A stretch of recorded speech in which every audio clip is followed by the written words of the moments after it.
Alrighty, so good evening. I'm Dr. Gavin Sams, head of schools and founder of Genesis Innovation Academy. Welcome, of course. I can't actually see anything. Miss Dees, I saw you. Can you tell me if you can hear me and just get off mute and let me know because I can't see right now. Yes, it's going. You can see your presentation, see you, and hear you. Okay, great. Thank you so much. All right, parents, we're going to dive in. There is parent orientation as always. There's quite a bit of information, and I sort of always kind of have two minds here. I know, we don't want to keep you long, but we also don't want to shortchange the moment either, because these are your babies and you're new to this situation. So I will try to keep a steady, even pace, but and we'll talk about this a little bit more. But I have team members who will be on who can stop me or answer questions, and we'll get more explicit about that. So again, our foundation, you've already applied. Obviously, you've seen the information session or had other information. So this is just about talking about how we work together. So our sort of African proverb has become a cliche. Unfortunately, we just say it, but we actually try to believe what it means here, right? That it does actually take a village to raise a child. I'm a parent of four. All four of my children have been here. We have leaders on the phone and teachers here whose kids have been here. But just being a parent, we know that we're never perfect. And as a parent, I know you're not because I know I'm not. But together, right, if there are a number of caring adults in a child's life, the chances that we sort of cover the bases together is increased, and we just believe that. I enjoy the fact that my son and my children have been here and others have spoken into them. And so it does require us, there really is no secret here. It's not really that schools are the greatest sometimes. Sometimes it's this connection, how the schools and the parents connect to raise their children.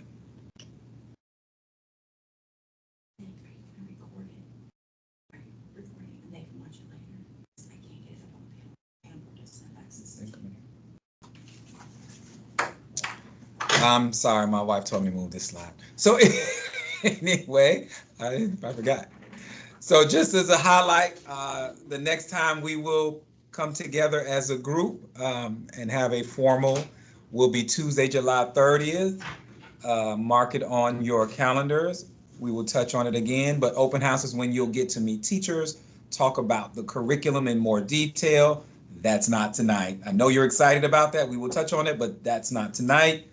So we'll keep moving. What we're going to talk about today are kind of the nuts and bolts.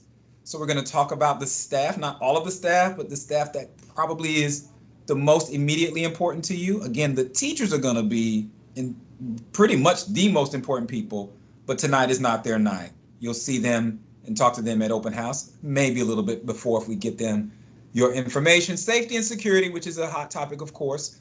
We'll talk about the school day and a couple of things about attendance. So these are the sort of, again, the nuts and bolts, the logistics, the rules.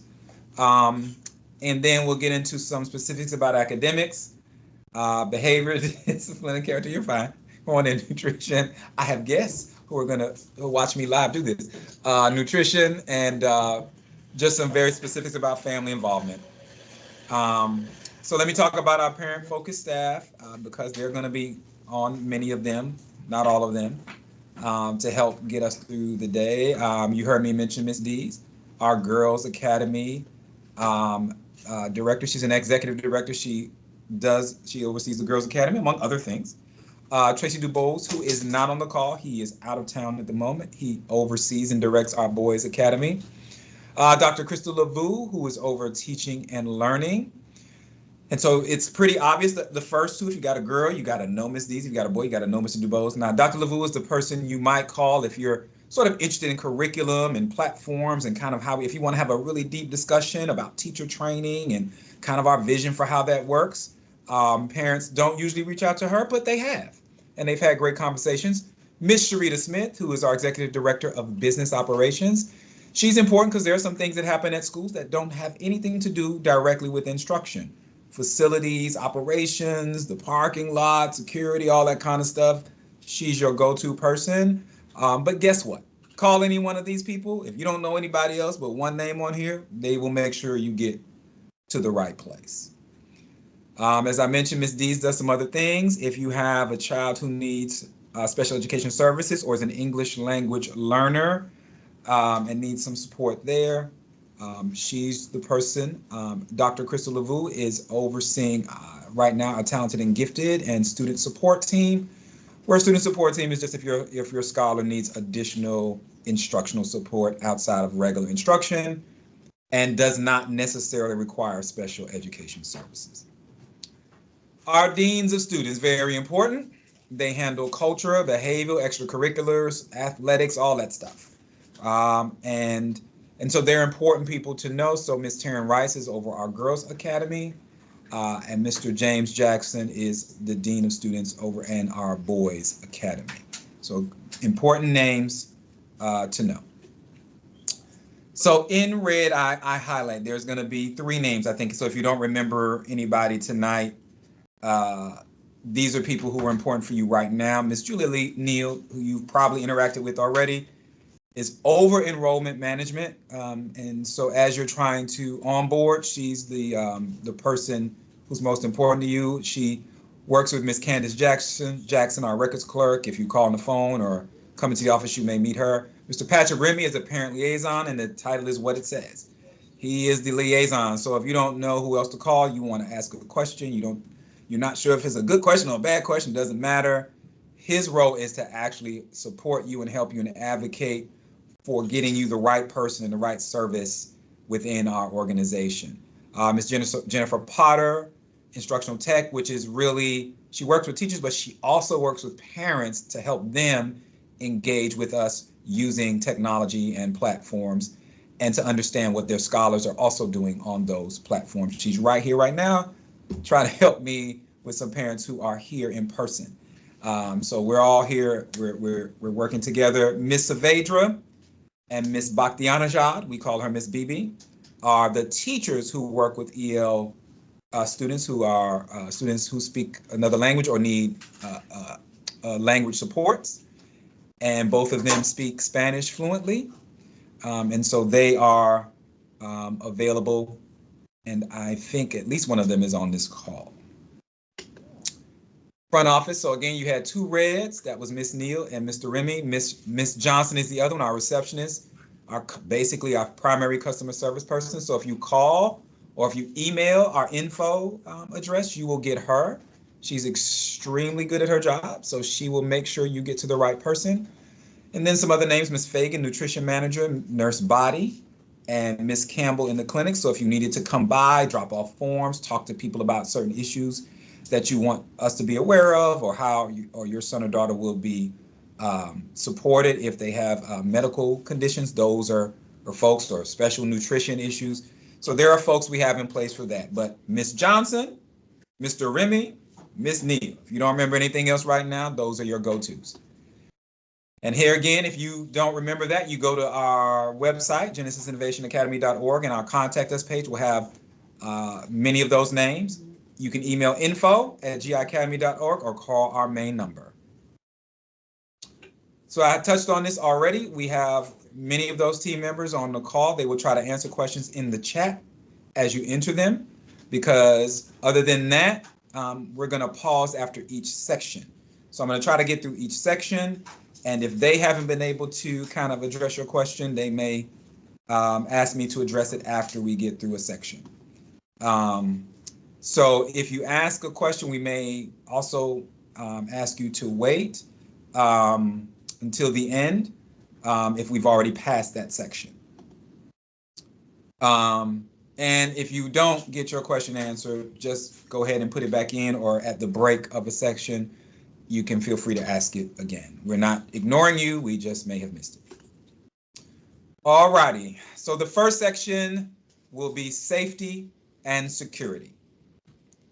So at Genesis, we have cameras in every classroom, in every hallway, in every stairwell, and cameras that span the outdoor space. So we can pretty much see everything. Now, the cameras were originally installed in the classrooms for instructional purposes, but they certainly are helpful for issues of safety.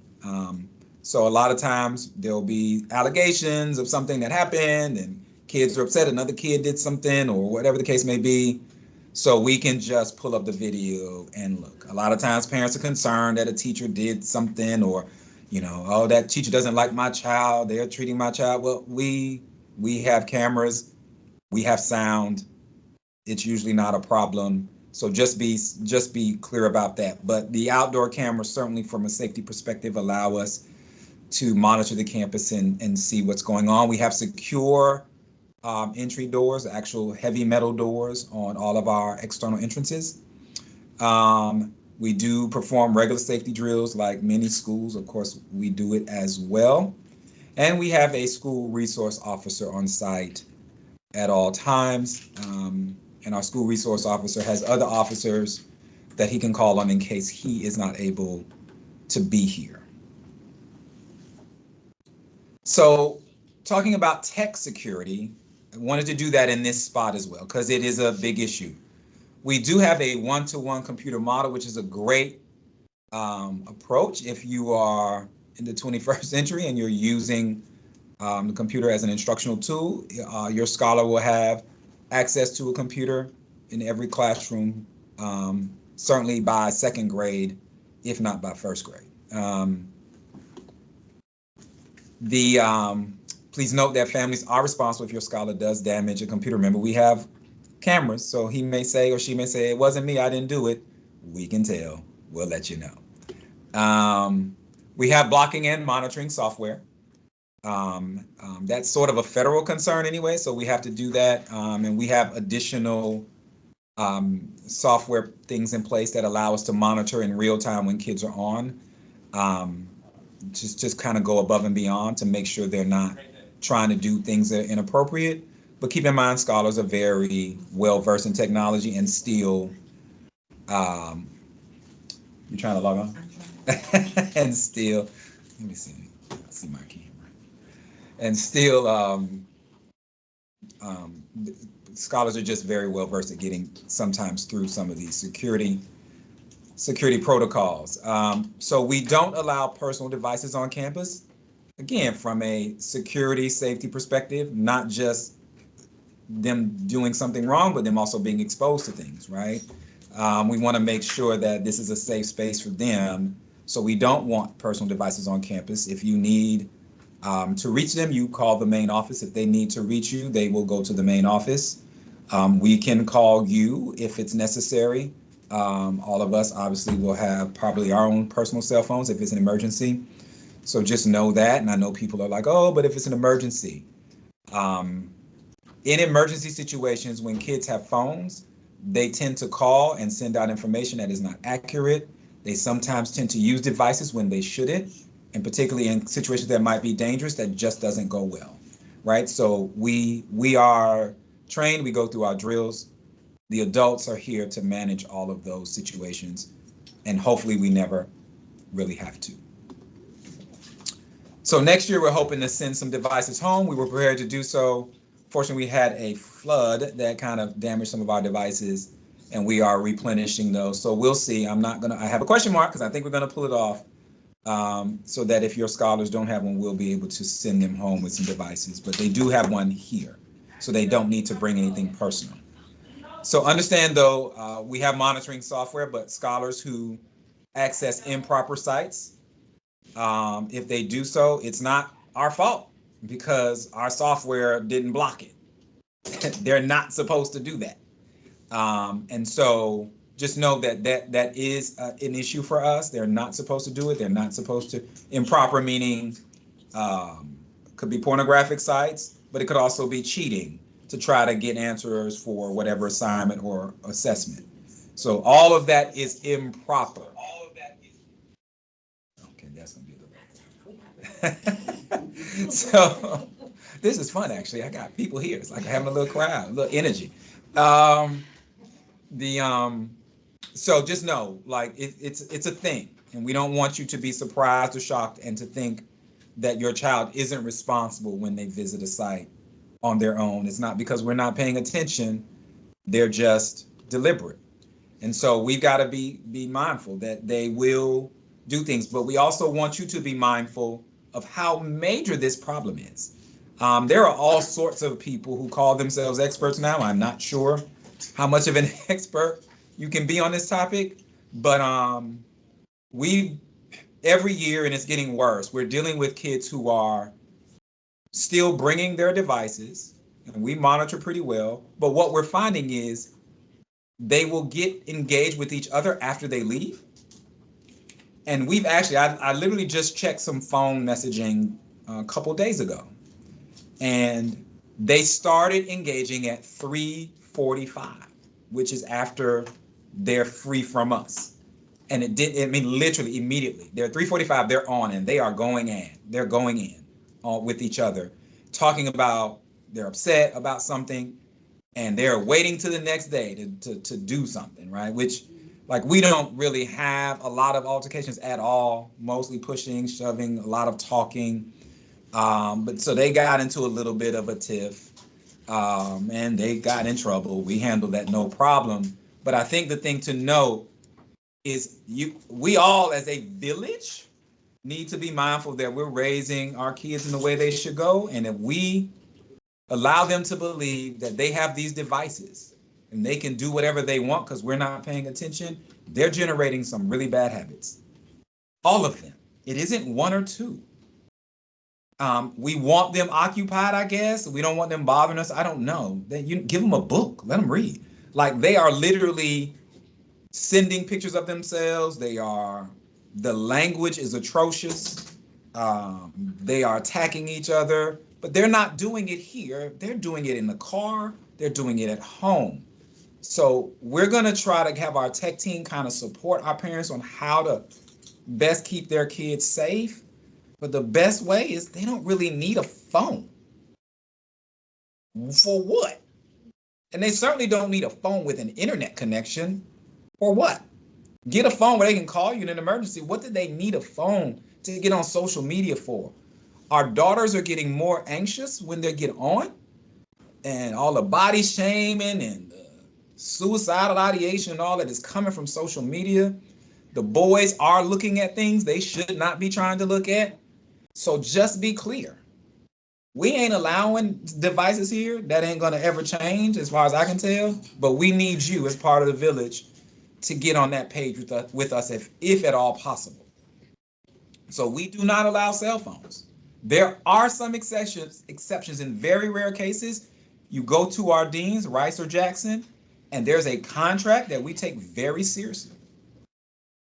And violations, confiscation, fine, loss of privilege, and or suspension. So everybody needs to be on board with this. I mean, this is it. You gotta be with us on this. Ms. Dees, I see your face. I don't know if it popped up because you wanted to say something or not. And okay, those watches, none of those. Those watches with the phone on it, no, can't have those either. I'm sorry, Ms. Dees, go ahead. No, not necessarily. The cell phone contracts are not automatic.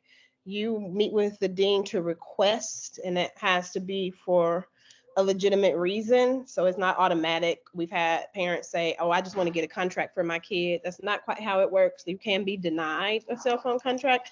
I won't give any examples of what would be a legitimate reason because I don't want to feed you one. But so just for the prior screen, Dr. Sams, just know that you request a meeting with your scholar's dean, and you all will discuss why your scholar needs a cell phone at school. If it's approved, then they go over the very strict rules and terms around the cell phone. And I'll let you know it cannot be on at all during the school day. That's the top of the list if you are granted a cell phone contract. Thank you. So again, the exceptions are there because we do know sometimes there are exceptional circumstances, but we don't want our kids to try to game the system by making their parents feel bad about them not having a phone. It won't work for us. All righty.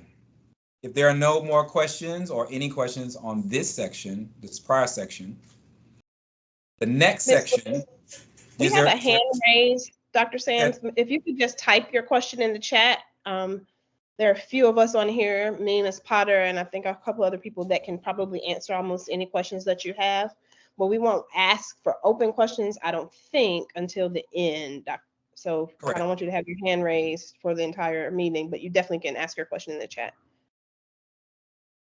All right, the next section is the school day. So the day starts with car lane drop off.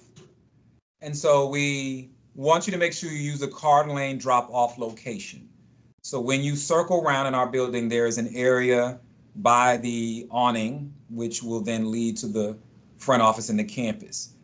We do not expect you to drop off your child in the back of the car line, around the corner, on the street. None of that is acceptable for obvious safety reasons. We don't expect you to go around to the side and drop them off or put them in the middle of the car. I mean, cars sometimes are doing their own thing in terms of the drivers of those cars, rather. So we do want you to be mindful. The morning, I know you're late and rushing, but your lateness is not an excuse for recklessness. There are other people with children who are dropping them off, and you can't put them at risk because you're in a hurry. That's just not how that works. Tell your boss you have to be late. Tell them whatever you need to tell them, but you can't go over the speed limit in the car lane. So be mindful. You're supposed to go slow. We have speed bumps. It matters because there are children here. So be mindful of the law. This is a wonderful picture. Happy, smiling family. That little boy ain't in and he's not in a seatbelt. So understand, our SRO, our school resource officer, is an actual Fulton County police officer, and he is bound to follow the law. If you are driving without a kid in a seat belt, he has to stop you and ticket you. If you have weed smoke smelling in your car or open containers of alcohol, he has to address you. And I don't know if people think that's weird, but that has happened. So, once you leave your house and your kid is in your car, you have to be clear that you're responsible for them by law for certain things. And we can't just look the other way as an organization. So put your best foot forward. You can have your slippers and your on, and that's fine, but you can't have weed in the car. And expect to keep it moving. We don't have a lot of parking. I wouldn't expect to be in the car line in the morning and pull over and because you got to do something or get out and go check on something. If you need to set up a meeting, you should do that. If you really want to do it in the morning, there are some visitors parking spaces, but for the most part, you would have to probably park in somewhere close by in the neighborhood and not block streets or driveways or mailboxes. And so just be mindful of that. We do want you to visit, but just know parking will sometimes be a challenge, and the car line in the morning should keep moving so we can get every kid out of the car safely and to class as quickly as possible. So morning care actually starts at 6:30.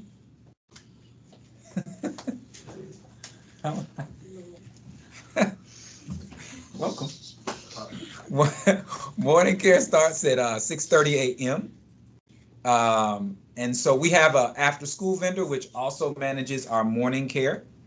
And that starts at 6:30. We have a great start page for you on our website.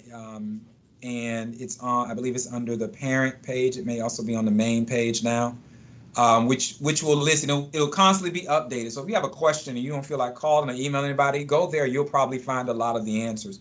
So Global Tech sign up will be there. We're not, obviously you don't need to do that today. But just know we do have morning care if you really have to drop off and get to work early, starting at 6:30. Breakfast begins at 7:15, and that is also the regular drop off. It does not require early morning care, which is a paid service. 7:15, you can just drop off and go, okay? And breakfast begins at 7:15. Again, dropping off at the car lane, not on the street, not, on the side of the road, whatever the case may be. Also, scholars are going to walk to the cafeteria. You don't walk them to class. There will be a time for those who have kindergartners and maybe first graders, maybe second graders in the first couple of days when we come back, which is why it's important to go to open house as well to get comfortable, because at some point it just doesn't work. And we have people escort them, and they're big boys and girls at some point. Our campus is safe. You can see them walking to class. And so we have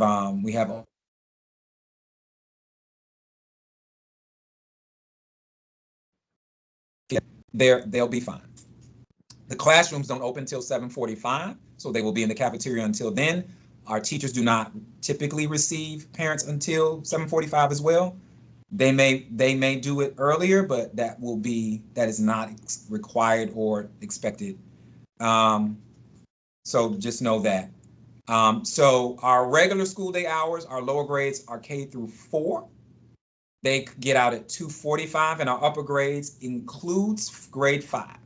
So middle school is 6-8, but our grade 5 scholars, we extended their day to be with the big boys so we can put more content on the table for them for the instructional day. So they get out at 3:15. Scholars are tardy at 8:01.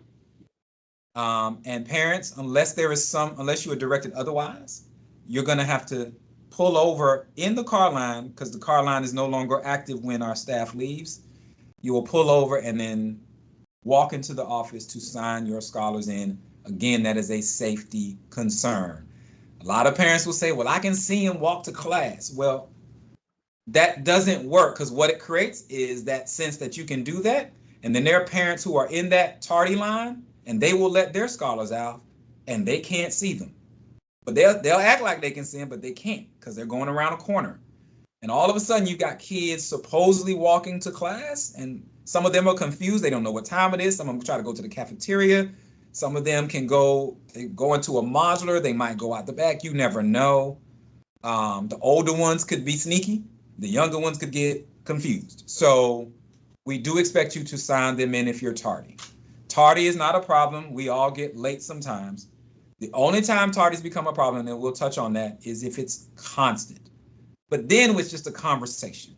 We need to figure out what we need to do to help you get them here on time. Because when they're late, they're missing the beginning of instruction.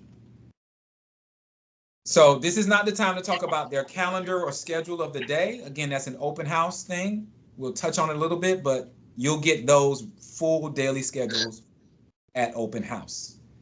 So again, dismissal is 2:45 for lower school, which is K4, because 5 for dismissal.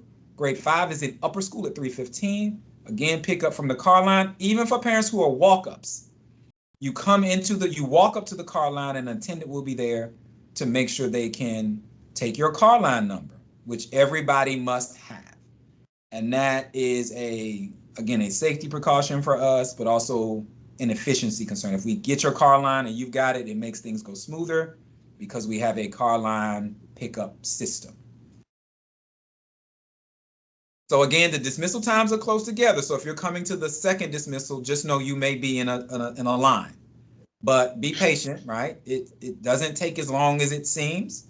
Those first 2 weeks, we're always working out kinks. People are still coming in. They don't have their numbers. We're going to ask you to musa and breathe for the first 2 weeks. Please do not be in the line cussing at folk. When I said earlier, you have to mind the law. You cannot curse people out on a school campus. If you do, I have to send you that letter that tells you can't come back for a while.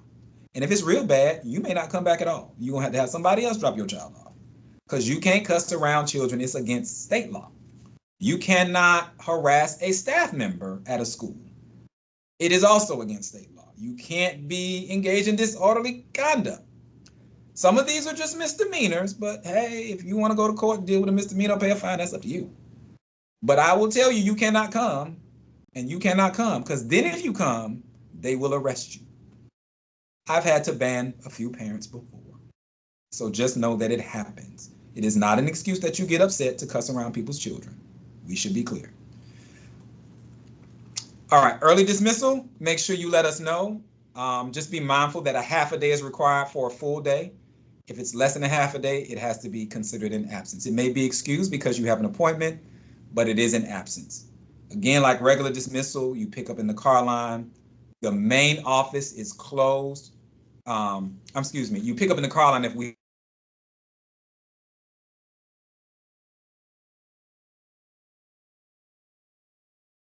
or starts at 2:15, excuse me. So if you come before then, there is no dismissal. You can come into the office, sign out your child. Oh, just lost my screen. It is where to do that one? I don't see it. Huh? That's crazy. I can't see it. All right, I'm gonna stop sharing and try to start back. I don't know what that's all about. Let's see. Okay, hold on one second. There it is.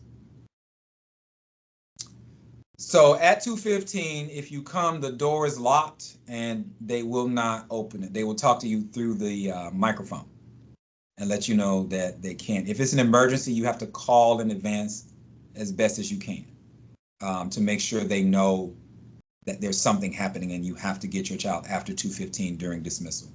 It's really just to avoid, it's just a lot. The car line is hard to get through. So we want you to come and get them earlier than that if at all possible. Late dismissal, so we give you a 30-minute grace period and then late fees begin. Our staff has to go do what they have to do, so we're going to automatically take your kids if you're 30 minutes late to our aftercare provider. And it is a fee. So here's another one. When parents are told they have to pay the fee, even though we've told them, they start cussing at the after school people. Not every parent. I don't want y'all to think we got a lot of cussing parents. But you know how it is. It's because I've told some teachers this. So like, oh, these parents. I said, how many you got that are a difficulty for you? 2. I'm like, you got how many kids? Like 2 is a blessing. Like now if you tell me you got 10, I might be nervous. So it's not a lot, but just be mindful that the same rules apply. You can't curse them out either in front of children. So the fees are real if you're late. But if you know that's a problem, you can enroll them and just pay a regular service fee for your child to be in aftercare. In fact, if you call them that day, they can enroll them and it'll be less usually than the late fee. So we're going to expect parents to sign up anyway in our part of our registration, so we have them on the list so that if we transition you, they will have your information. So hopefully this year will be a little bit smoother. We do have sibling care. So if you have a K4 scholar and a 5/8 scholar, boy or girl, we will keep the younger scholar with us, okay? And you don't have to worry about it until that second pickup. So that's basically from 2:45 to 3:30.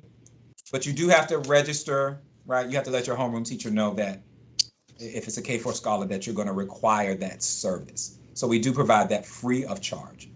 But free of charge does not mean it's an entitlement. If your child can't behave in sibling care, you're going to have to come get him or her. Just saying. It's not during the school day. Well, we got to do it. We don't have to do it in a sibling care. So just be careful. Be clear. But we got it. So again, Global Tech is a fee-based, but we also have sports and clubs on selected days. So just know we do have those options, and we'll just make sure that everybody's aware of the schedule. And on those days, you don't have to worry about aftercare, but you do have to worry about regular pickup times. So after the practice is over, you still have to pick up your scholar at a certain time, and your coaches will let you know. Otherwise, you're again subject to a fee because our teachers and coaches do want to go home to their families. Are there any questions, Ms. Dees, that you need to address? No, I'm answering the question about how much aftercare costs and what time it starts in the chat. Oh, that's a good one. Yeah. And then the next question, you just haven't gotten to the part yet about parent involvement. So I'll wait and let you touch on it. Got you. Okay, the next section for us is attendance. This is a fairly short one. Just know this is state policy that 5 unexcused absence is considered truancy. That's against state policy. If we don't report it, then we're liable for negligence. So the real issue that we have is parents submitting documents, because usually there is a reason and we just don't know, and parents sometimes forget to send. So you can send them if you have a doctor's note, or if your child was sick that morning, you just got to tell the front office. You can email them at info@GI Academy and they'll log it. You'll get messages and it'll say sometimes that your child is absent or unexcused, and you'll say, oh, I've already sent something. That's okay. Sometimes the system has to catch up. and you just send an email and say, hey, am I okay? Because I sent something. So don't worry about it. It's automated so that you know if your child is absent. So we'd rather tell you they're absent or unexcused and it not be true than to not tell you. So we err on the side of telling you. 3 tardies is 1 absence for our purposes. So I wanted to get back to that because we talked about that. It's not a formal absence, but it does mean you have to then kind of be engaged with our staff and eventually our social work if the tardies keep happening. But the absences are different, so just be mindful. So that's just the basics on attendance. Those are logistics. So there wasn't a lot in that section, but those are important because those are state policy. Those are the kinds of things that can get us and parents into a bit of trouble if we're not careful because of mandatory schooling and attendance laws and policies. If there are no questions or things to address, the next section is academic excellence. So from our website or for our information session, we're trying to create innovators. Genesis Innovation Academy. I'm sure every adult has seen all the stuff about AI. And I mean, before we started, saw that one coming, right? It was already happening. And so the idea has always been, if you can solve problems with people and interactions with people and how those real time, computers can't do that. They do things that we program kind of wrote, but they can't solve real complicated, complex problems that are unique until somebody tells them to do it. So we do want them to think that way. And that's why we have our framework. And so you'll see on your scholar schedule, you'll see things like communications or literature and ethics or things like that, because we're trying to map their core subjects to something practical that requires them to think critically. We are big on projects and products for them to create. Our little kids are coding from kindergarten, as you know. We've had them, our kindergartners and first graders wrote books they published, and we published it for them. So we're starting things early, and then it just gets progressively, hopefully, more complex as they get older. So just know we're still trying to build all that out. We just had an expo last evening. So for academic excellence, we do recognize that with quarterly or weekly rewards. So for your scholars, if they are performing at a high level, we also do it for their character as well. We do semester and year-end recognitions, honor roll lists, top scholars and such. But the point I want to make is they've got to meet the standard. We are trying to fight grade inflation with every ounce of our being. If your scholar earns an F, it's usually because they don't do the work. If they try, they will probably earn a C, because most of our work and assessments are structured that if they get the fundamentals, they can pass, but that's not a B or an A. So we're trying to be very clear that to get an A, you must be excellent. And to be good is what gets you a B. To be average is a C. And if you don't do what you're supposed to do, you're going to get F. So we don't expect parents to expect makeup work or extra credit just to make their child's grade better. That's not going to happen. There is no makeup work. There's the work they were supposed to do in the first place.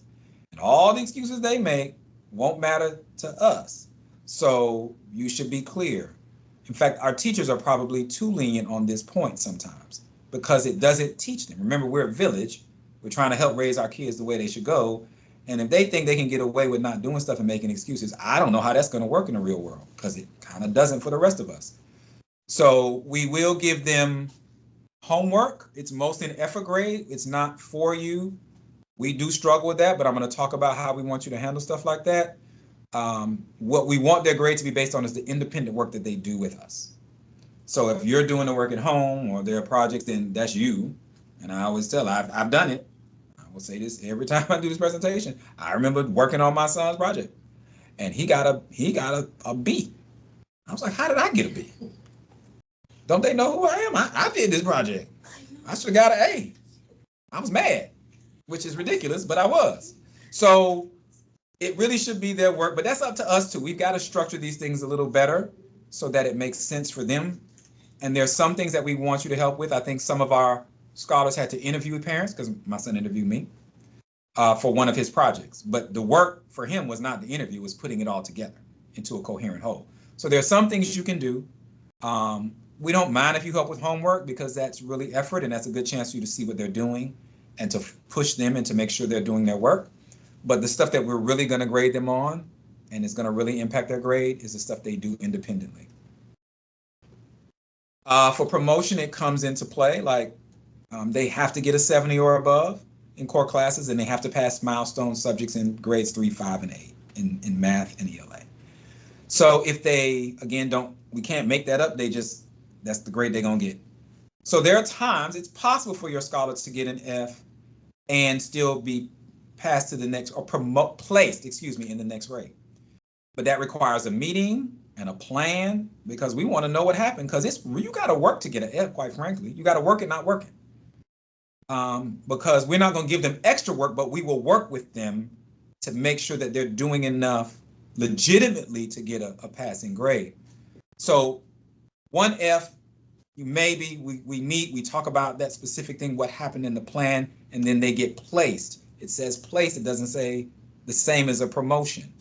And so just know that, but we will try to, we don't want to keep kids back if we can move them forward. But your baby can't get 3, 4 Fs, and you talking about my baby should know that we can't put him up if she can't do that. That's not gonna work. So there are things we want you to do. I'm not gonna go over this because we'll talk about it. There's one thing I do want to talk about here. But basically the whole point of this slide is we cannot do this without you. And I'm not talking to you specifically because you're here. And usually if you're here, you're pretty good. But please don't lose sight of how important it is that you do what you do at home. You've already done it to get them to this point. You can never stop. We cannot do this. We have small class sizes, 12 to 18 roughly in most situations. That's still more than what you have. You got 1, 2, 3, I got 4. I'm an outlier. You may have 5, I don't know. I'd like to meet somebody crazier than me. But you have the opportunity to know the strengths and weaknesses of your child. And a lot of this is simply about keeping them on task and asking them questions. You don't have to even know. If they doing algebra, maybe you don't like algebra. I love algebra, I know a lot of people don't. But if they can't explain something to you, there's something wrong, right? So engage them in those questions. Do not allow them to check out. So one of the things you can do is they should have a book. Do not drive them up to this school with a cell phone or a tablet while they're playing games on your phone or on a tablet. Why would you do that? You got them in the car. You control that time. Why don't they have a book? Or make sure they're looking at something that's teaching them how to learn their letter sounds or read. I don't know. Please help us, help you. So you control that. Okay? There's no reason to not do that. If you want them to get ahead, they may be great scholars. If you want them to get ahead, then do that too. So it also says on here to check Schoology, which is our LMS platform. Their assignments will be there. Their grades will be there. We will make sure you get registered. Check it. We're going to put calendar stuff on there. We got it figured out. So you have an extremely important role to play. And if you don't know how to help them, ask. Ms. Dees, anything from that section? No, sir. Do you have gifted testing or anything about gifted anywhere in your presentation? I don't think so. I do not. But it would come here, yes. So the question is about gifted testing in November. I would defer you to Dr. Crystal LaVoule once your scholar is enrolled. We just completed our full battery of gifted testing. We do have a process for parent referrals that occurs in the fall, but the full gifted testing process is in the spring. So I'm not sure where you got November from, but I'm pretty certain we don't, air quotes, do gifted testing in November. But Dr. LaVoule is over our gifted program, and she can clarify that for you. Ms. Blackman. You could reach out to Dr. LaVoule for clarification on how that would work for your scholar. It also depends on what grade. We don't test kindergartners at the beginning of, I mean, there's just different, she will be able to go over the different rules and procedures and things for you. So I will also add that. Wait. Okay, go ahead. Oh, you're talking about gifted? Go ahead about gifted. Yeah. The often sometimes a concern for parents that I think I've heard is the documentation, particularly if they don't, maybe they were thinking about transitioning out of Genesis or something, and they wanted that piece of paper that said gifted. So even if you're coming in and you have to wait, if we know that your child is high potential, there's a good chance they're going to get the same basic resources and treatment and instructional. Like if kids are really, really gifted just in the way they work, we will pick that up. If there's other information or data that you have, we should know that. You can point that out. We cannot give them a gifted designation, however, until they pass all the tests. My son, my youngest, is here still. His other three siblings were gifted for most of the time they were in school, and he was not. But I don't think his experience suffered. He was in with classes with kids who were grouped to do higher level work. So we still kind of work with kids who show that they can do independent accelerated work, again, if they show it. Now that grouping does depend on grade. That does depend on grade. If we're speaking of a second grader or a first grader, then we do not group those classes in that way. The other question was, is this the correct forum to understand how the Genesis program supports students with IEPs? I would say no, that's a very in-depth question. We do have Ms. Dees, why am I answering? Well, Ms. Dees oversees that, and I think I would reach out to her, shoot her an email, and she can walk you through. But we have every public school has to have special education services, and so we have special education teachers here. We have push in, pull out models, and all that good stuff. So it depends on the unique needs of your child, if that's what your child requires, and I would reach out. You good? Mm-hmm. Okay. All righty, the next section is on discipline and values.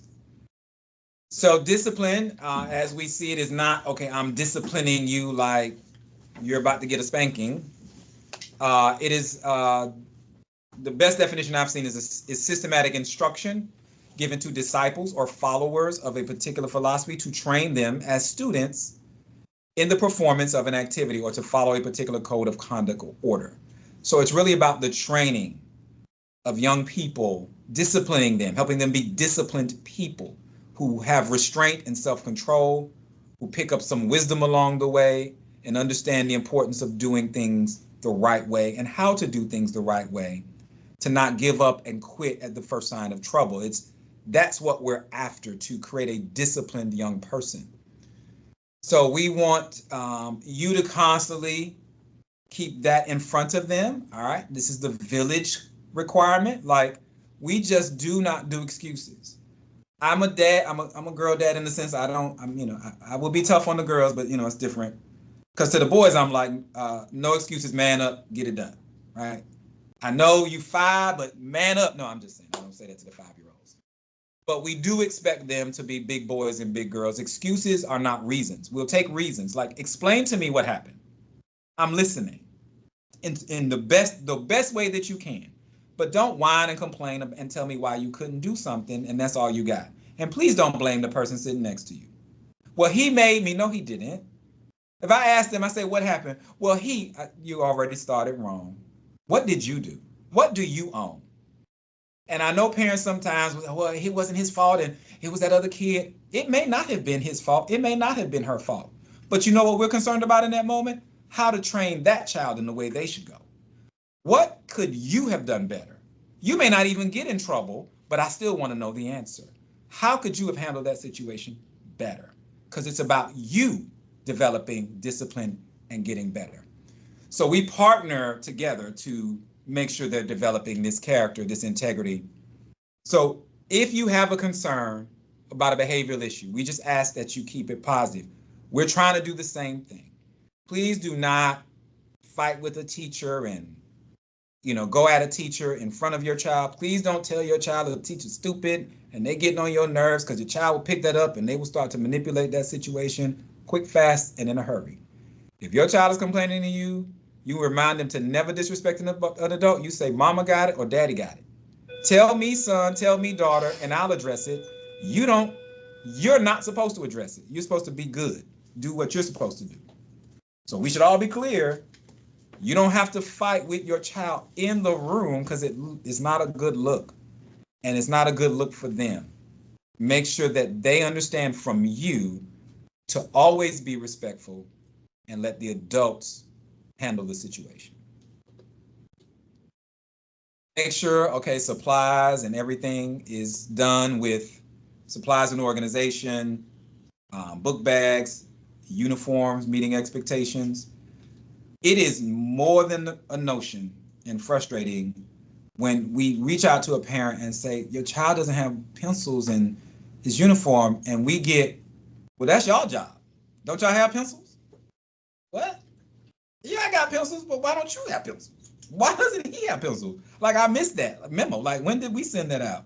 Like, we will send out a supply list. Like, if you need some help, let me know. But like, what happened? And why don't y'all can't y'all teach my son how to organize a book bag? I can, but I'm teaching my son how to organize his book bag. Why can't you teach yours? Like, that's not a teacher job to teach them how to organize a book bag. That's a parent job. Can we not do that? Like, can you help me out? Like, we teach math. That's what we do. We don't teach book bag. Y'all buy it, y'all organize it. Now, we do it sometimes because, but come on. That's what we need you all to do. The uniform expectations are on the webpage. They have been there forever. You cannot come in and say you don't like them, because they already been there. They've been there for 7 years. They haven't changed. All righty. Speaking of which, Ms. Dees, anything? No, sir. You're good. All righty. So rolling into the dress code, which is really a part of the same conversation of character and behavior, but just more specific. So we do have uniform requirements on the webpage. So just understand, if your scholar is not in uniform, we try a few things. Do we have a girls' school here? I'm just saying. Did I not have? This is the third slide. I'm just joking. I'm just joking. I need to fix that. I need to fix that. All right. I'm good. You gotta let me know. Because you know why? It's because it's the disciplines. It's the discipline section. You know how I am. I'd be like, oh, they get these boys in order. If a scholar's not in uniform. Girls are great. You're right. Our girls are just amazing. You're right. Parents will have to bring uniform items. That's one of the things that may happen. Or particularly for you guys, because if you're new, you just may need to give us a receipt, particularly early on, because you may have ordered it and it may not have been in stock. It may not have been, but we're going to start, right? We'll give you a little grace, but at least let us know you're giving a reasonable attempt. And sometimes we do have uniforms available, and we will have the scholars wear them, but only if they are available, because we want them in uniform. So for the boys, this is a big one. No jewelry. Earrings. I don't know. This is big. Like, there's a bunch of kindergartners, first graders, they're getting earrings and they're getting ears pierced. So that's a personal choice, but you need to work that out now, because you know what happens is y'all will pierce their ear and then put it in and be like, well, I can't take it out now because of the clothes. Okay, well, if you really want your kindergarten to have an earring, it's, what is it, June, May? Do it now before they come, because when they come, they can't wear them. Okay? So the hole won't close up. So I'll be like, come take it out. And when you get in your car, you can put it back in. Because once you get in your car, you belong to your mom again. But when you come on this campus, you mine, and we don't do earrings, because no, I don't want them worried about, let's be clear. All my life, I've heard us complain about our children as adults. We got to do this to try to look this way, in a certain way. And we always got to keep up with the Joneses. The girls got to dress a certain way, and they got to have their hair done a certain way. They got to have the right bag. The boys got to wear the right shoes. Otherwise, they can't be in the in group. Well, we trying to eliminate all that. And the more we try to eliminate it, the more the parents keep bringing it back. Well, I wanted to reward him. Again, buy him a book. He'll be all right. He doesn't need any of it. But y'all call, but he just can't wear it here. So no designs cut into hair, like symbols and all that. We don't do that. So I have neat in question marks because I do recognize that neat has changed. So we do the spikes and all of that.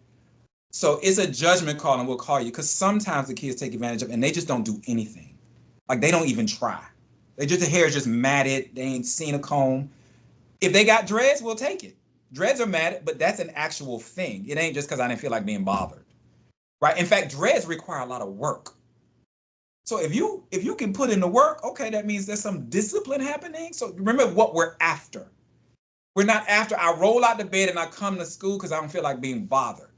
We're after you taking care of your responsibilities and being a good steward of what your parents have bought for you and given you. But we are not into fashion shows because you're not here for that. You're here to learn. So we like it basic if you can get it. When they leave your house, they can do whatever they want. I don't understand it, but that's you. You do you. I got kids too. They get on my nerves with this. Can I get this? Oh, just cut your hair, boy. Pants and weight, shirt, tuck belt, all of that we do. All black. The problem, not white soles, not white shoelaces, not a white logo. It keeps happening, but we're about to tighten that one down. Just be clear. I'm kind of tired. For the girls, no makeup, modest jewelry, no unnatural hair color. There it is. I Miss D's, I'll let you deal with that one day. I can't. I don't know. Because everybody says, well, it's natural. They done sent me pictures about Africans with orange hair. I said, okay, I don't know. I can't. I'm not a woman. It's nerve wracking. How about no blue and pink? I don't know. Oh, But correct. it's not a No fashion blue, show. Miss D's, you about to job. Go ahead. I'm good. no blue, pink, purple, bright red, fire red. And usually for my girls, it is after a wonderful trip to the braid shop or a braid job, which I'm a girl mom, which costs a lot of money and a lot of time and a lot of effort. But then you will get a call from Dean Rice because girls can't have pink hair, purple hair, blue hair, bright red hair. The girls have gotten creative. They will now braid ribbon into their hair or twine. I'm trying to think of the word cords, colored cords or what have you. But the hair cannot be in any unnatural color, um, and not bleach blonde either. Thank you. It's an ongoing conversation. But again, just remind ourselves of what we're trying to do. We didn't make this up. Somebody told me, what did they say? They said you are something about you're traded to your race or something because you're doing all that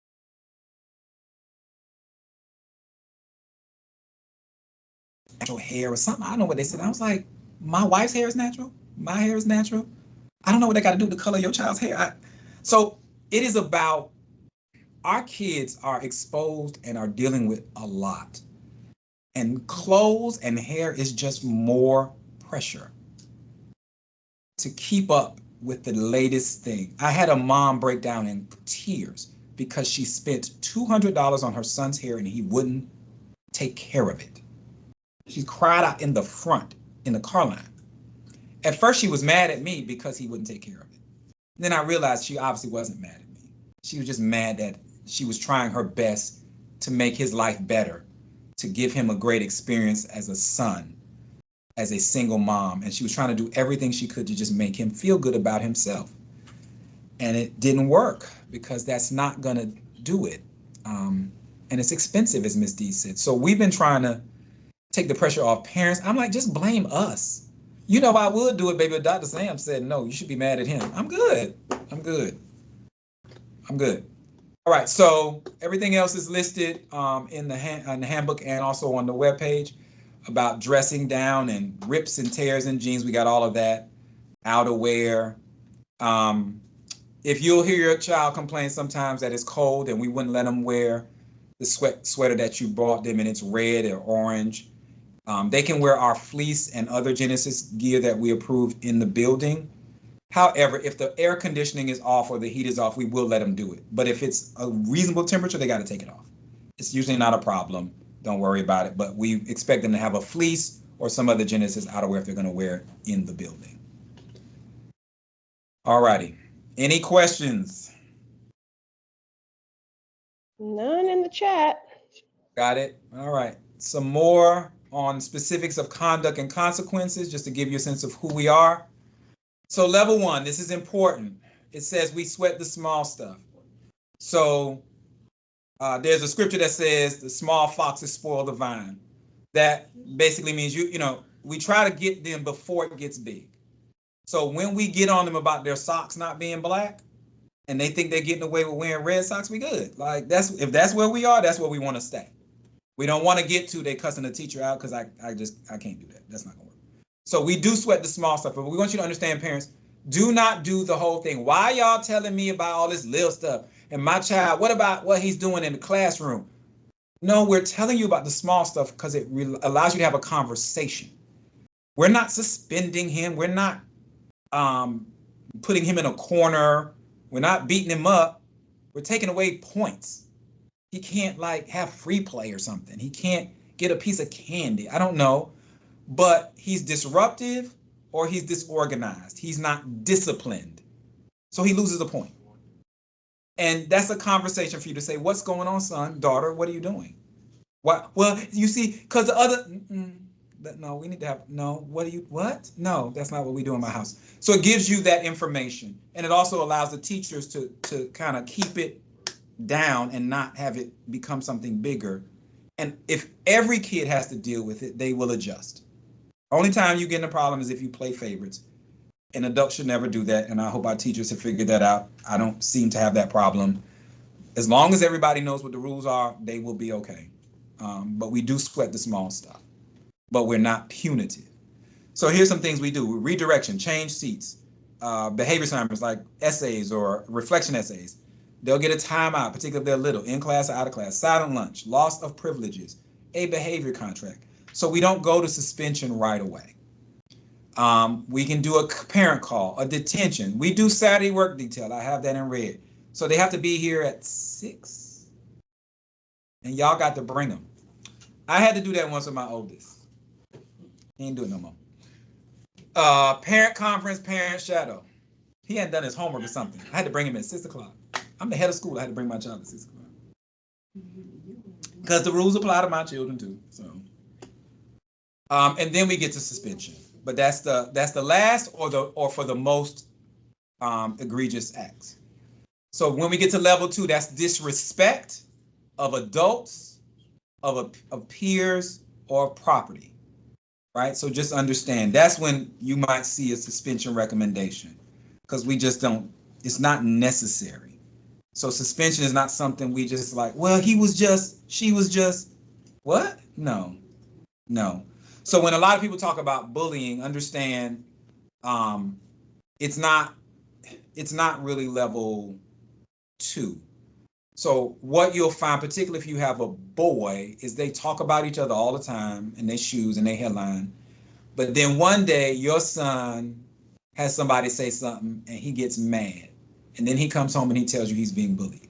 What he doesn't tell you is he was talking about the other kid too. But the other kid got a good one off on him. And everybody laughed at him. Now he's mad. He want to fight, and he gonna come home and tell you it's bullying.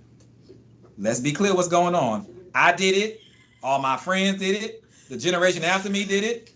It ain't nothing changed. They all the same. Children are children. We're good. We don't mind. We can. That's easy for us. Trust me. We don't mind. But you have to be clear that it's not a big deal. We know what bullying looks like, and we don't have that here. This is not important. Level 3 is when it gets crazy. So bullying is here. Why? Because there's a state rule that if you are, I think if it's 2, it may be 3 instances of actual bullying, we have to expel your child, or if they're a certain age, and give them alternative placement, which means they'll be virtual, basically. Like that's a state law. So that's different. That's a policy violation. And everything at level 3 is basically the kind of thing that either the law gets involved with, the state, or things that you get kicked out of your job for, right? Like you can't come back, like cheating or plagiarizing. So this is the big stuff. And so we tend not to deal with a lot of this, but it does happen. All right, Ms. Dees, any questions? We got this one and I think one more section. Any questions? No, the chat is really quiet. I did want to clarify something you said earlier Okay. about outerwear, and I want to highlight it. I want to stop there a little bit longer, because I don't want it to appear in any way that outerwear is optional. When you order uniforms, please order a fleece Mm. and or a sweater, because you cannot wear in the school building a red sweatshirt, a pink sweatshirt, rainbows and unicorns, no matter how cold it is in the Oh, building. really? So, oh really? So you have to have on I Genesis adjust. outerwear. Now, your outerwear does not matter outside of the building. You, of course, if you go out for a recess, you can have your red, lime green puffy coat on to play or what have you. But inside of classrooms and buildings, Genesis outerwear is required of all scholars. We have some extras in the clinic. I mean, we're not going to just let your child freeze. Be clear. Okay, If that's the what. heat is broken, we're not going to say, well, you don't have a Genesis shirt, so you just freeze. But no, but not because your child's preference is it's cold in here, so I want to wear my jean jacket. No. So Mm. please purchase a Genesis fleece and sweater. I do want to give you the heads up that while we as parents, I have a scholar here, spend the $25 and $40 on them, the kids treat them like they cost $2, and they're laying around everywhere. That's I'm all. on my fifth sweater, and I only have a second grader. This year is going to take every bit of me to buy her another one, but I will. This year's didn't last past October. So yeah, but please don't think that the fleeces and sweaters are optional. They are not. That is all that your child can wear in the building during the day when in the cooler months. Very good. Um, as a note and reminder, it'll come up again, and we'll remind you. But put your child's name in their. There are different ways to do that, but put it in their clothes, on their water bottles, all of it. So we do find stuff all the time, and if their name is in it, it's a lot easier to get it back to them, as you can imagine. But not enough people put their names in it, and we get a lot of complaints from parents about how it's expensive to keep buying uniforms. Well, you've got to figure that out with your child. And if you have a little one and you're concerned, definitely I would embroider the name or something, stitch it in there, because they're obviously are going to struggle more than the older kids with it. But and we do try to tell our teachers to kind of monitor them and tell them to do stuff, but that's hard. So the next section is health and nutrition. Again, I'm straddling this line. I know we've been on for a while, but this one I'm going to try to hit the highlights, but we got away from it because of lots of reasons, pandemic, blah, blah, blah, but we're back. So just know I'm going to run through this one. We are part of the National School Lunch Program. You will have the opportunity to fill out a lunch form. Even if you don't think you qualify for free and reduced lunch, we have to report what our population is. So if only the people who think they need it fill it out, we won't have a good set of numbers. So we do have a vendor that does the food, and you can make payments online and put it on the account and stuff like that.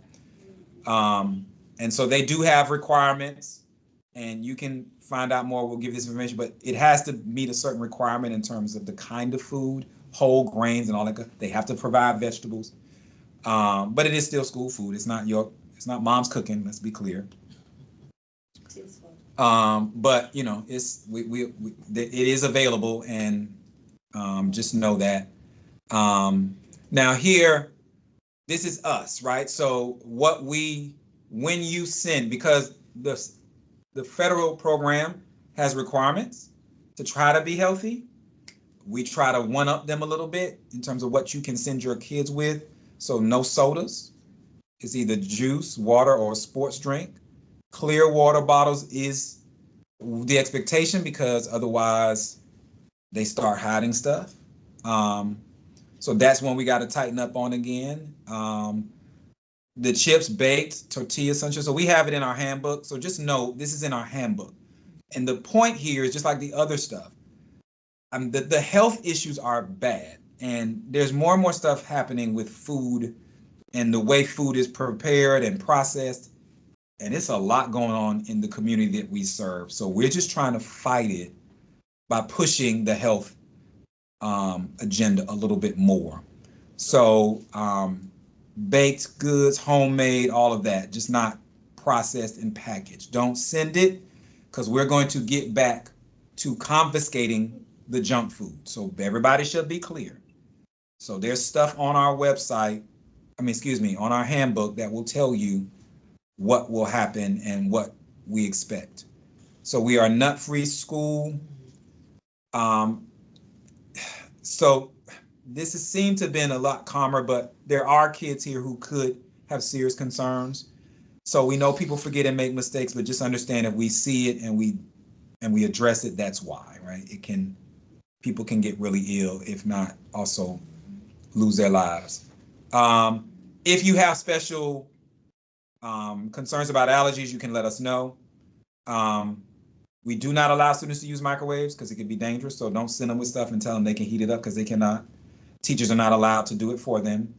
If you go and get something at the local, whatever, Burger King or whatever, do not bring that bag, right? Put it in a basic bag or in a lunch box or a lunch bag so that it's not, it creates a ruckus. So they're not allowed to eat or drink outside of the cafeteria unless the teachers are dealing with that. So if you bring your child late or you want to do something, you can't just bring them to the class and take it to the class and have them. That's not gonna work. So this is in our handbook about celebrations. This is not, your kids do not come. We are not the birthday party school, right? Really, parents, you should create your own parties for your kids and invite kids. School is not the place for parties. We're supposed to teach. So we do allow a monthly for everybody in that class, because for us, it's an opportunity for teachers to maybe get parents to come in and then talk to you about some stuff. But it is not, we can't do all that because we be having a party every 20 seconds. So no balloons, goodie bags, all these decorations. So when it comes time, you'll get more on this, but just don't expect to come here and just do a bunch of fun stuff with your kid for their birthday. It's just not what we're doing. But we certainly encourage you to go to main event and invite some kids, if that's what you want to do. So okay, you'll get to fill out the free and reduced lunch. There are the free and reduced lunch form. There are immunizations and things you got to make sure up to date. We'll send you reminders of that. Mrs. Neal, I think, has already sent something out. Up to you to make sure your scholars are healthy and eating and exercising right. All right. Any questions on any of that? Yes. Can you slow down on the lunch part because you're scaring people? Go back. You're scaring folks. I told you about that. I'm rushing. I'm sorry. Which part? So here, go back. One more or right here? Here in the next slide. I don't want you all to think that it's like the lunch Gestapo in the cafeteria and that we are prohibiting your kids from eating the lunches that you've packed for them. These are our suggestions / requirements as a school, and it is our hope that you would adhere to them and not send your child with a lunchbox full of items that are on the second page. The next slide. This one? Yes. One, I would say the biggest thing on this slide that is the biggest red flag is anything hot. We will confiscate immediately any type of hot Cheeto, hot Taki, hot Funyun, because the red dyes and the endorphins that have been proven to be in them and just what they do to kids immediately, how the addiction to them, just so many things that if your kid has a sandwich and some sun chips and a very small little Debbie cake, nobody's gonna come over there and grab that little Debbie and throw it in the trash. Be clear. And I know, and this, so I know this slide, he went by it pretty fast. These are all very typical items that are in a grade school child's lunch. They are. What Dr. Sams is saying is try to choose some of the healthier options on the prior slide instead of filling your child's lunchbox up with all of these things every day. Yep. So for instance, like a honey bun for breakfast. If that's what your child brings for breakfast, I'm probably going to take it, call you, take them to the cafeteria and say, can I give him something or her something else? Right. So we're basically parents too, right? When they're here. So I think Ms. Dees is right. I think we're trying to push all of us as a community in a different direction. So the And comment, Doc, is of me. I mean, of course, I won't send a bag full of junk, but to put such restrictions on what I pack my child for lunch is a bit much. And a second parent said, I agree. No, it's not. which restriction is the problem? It's not a restriction. It's junk Right. That's food. why I was trying to Yeah, clarify. I got you. Yeah, I mean, it's a conversation. It's the same thing with everything else. But we see a lot of honey buns for breakfast, donuts. And let me tell you why. So people can get offended, but it's an awful thing for a teacher to deal with a kid who comes with a sugar load in the morning. There are two things that happen in the morning. We get junk food for breakfast, and we get parents sometimes dropping their kids off after berating them in the car. And so we get kids who are all messed up in the morning. And so we love them too enough to say, can we do it better? So most of the time it starts a conversation. But yes, we're not going to take your child's food if that's what they're eating for lunch.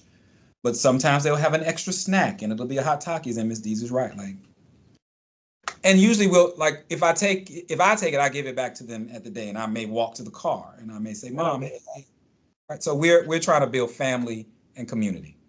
Can you go to the prior slide, Doc? Because there was an ask, can you provide a list of foods? Again, it's not a list of foods. It's not a list of don't foods. All of this information is in our student family handbook that's online.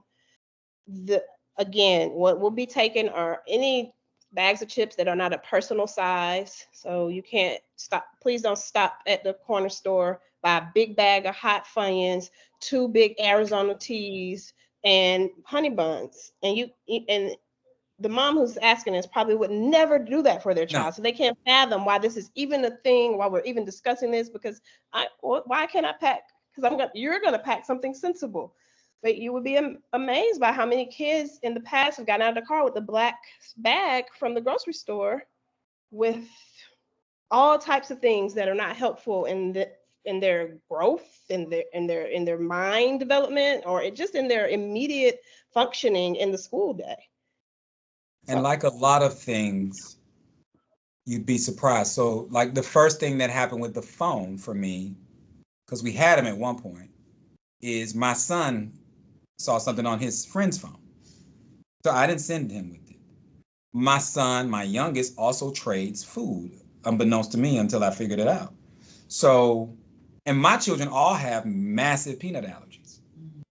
So there's this thing that we have where my child, but we're in this together, and whatever we do with our children does affect what happens with other people's children. It's community. It's what we are trying to build and what people say they want, but it does require all of us to make adjustments and to sacrifice something for the greater good. Because when your child comes with good stuff, you're right, there's no restrictions. It's a recommendation. It'll read as recommendations in the handbook. But somebody else's child will trade with your child something that you really don't want them to have. It's just what they do. So we're not, as Ms. Dees, we're not the food Nazis, but we're trying to push us in a particular direction.